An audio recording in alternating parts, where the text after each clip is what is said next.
So now I want to take you with me and look into our crystal ball here, 3 months down the line.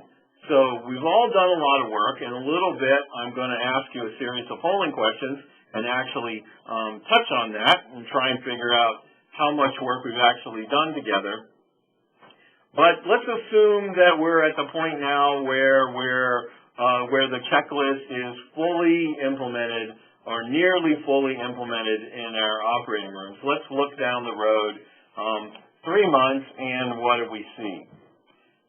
Well, to bring this home, I think the easiest way for me to do it is to relate to you a little story of another hospital in another state that's not part of this webinar series that I've worked with over the last year or so, and through IHI actually. And one of the things that they've been working on really hard has been putting the surgical safety checklist in place in all their operating rooms and in their ambulatory surgery center. When they put the checklist into place, they did an incredible job. And they had a fabulous implementation team, a fantastic surgeon champion, and they did a ton of work. They did all the things here. We met as an implementation team over the telephone every week for several months to go through this process, and they modified the checklist specifically for their hospital and their workflow. They spread it slowly, they tested it, they made sure that it was doing the things that they wanted it to do. They, during the course of this work, actually several times have measured the temperature of the safety culture in their operating rooms, and they actually learned that they had some gaps that it looked like the checklist could help to close. They did one-on-one conversations, although I'll be honest with you, prodding them to get them to do that was difficult, and I think they could have probably done a little bit better job than they did at the one-on-one conversations, but they actually did quite a few, and they performed fairly frequent observations in their operating rooms to actually see how people were using the checklist. So they didn't use the checklist observation tool that we have to use in the project with you in South Carolina, but they had something like it. And they did an interesting thing with that, actually. They have a rather large operating room, and they took people from one part of the operating room to go observe in another part where they didn't work normally.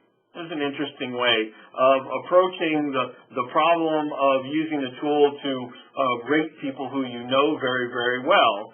And they kept an eye on that, and they saw the gaps, and they actually worked on it. Like in the very beginning, they had trouble remembering to do the debriefing part of the checklist. They focused on that, and they improved their performance remarkably.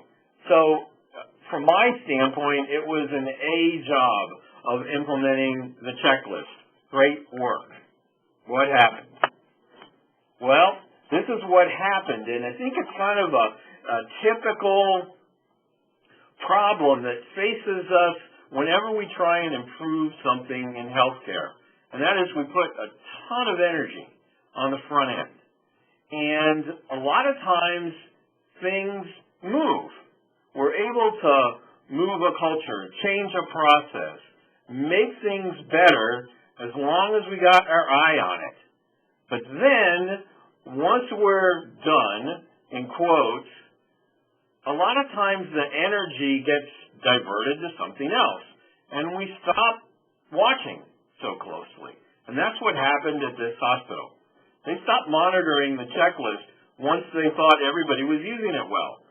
Great implementation, using an observation tool, they were happy with their performance, and then they stopped looking. What's happened now, we met again by teleconference a couple of weeks ago now, And the frontline staff reported that half the time the teams weren't reading the checklist. Instead, they had memorized it and were reading it from memory. Well, without talking to the frontline staff, that problem might not have surfaced for a long, long time. But they also stopped going in and at least periodically doing some observations in the operating room, and they probably would have learned that through an observation process as well. Now, the other thing that they're struggling with is trying to decide how to embed the checklist into their electronic medical record. In the beginning, their implementation focused completely on the use of a paper tool and a large poster on the wall of every operating room. Now they're trying to figure out how to put it in the EMR, and I'll talk about that a little bit more in just a second.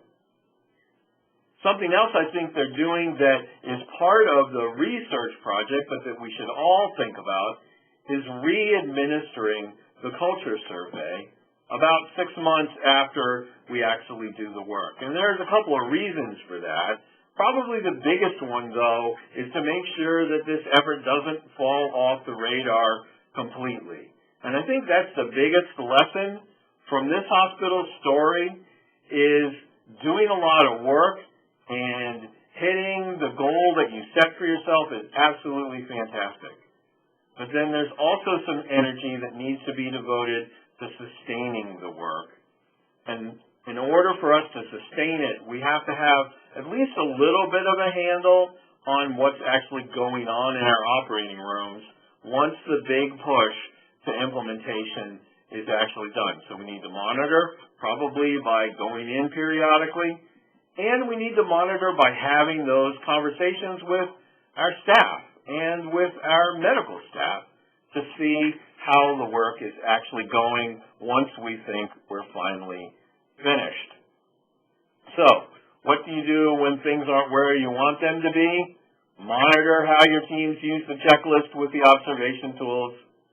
Coach your surgical teams and individuals on how to get better in their performance of the checklist, and consider re-giving the culture survey at some time in the future.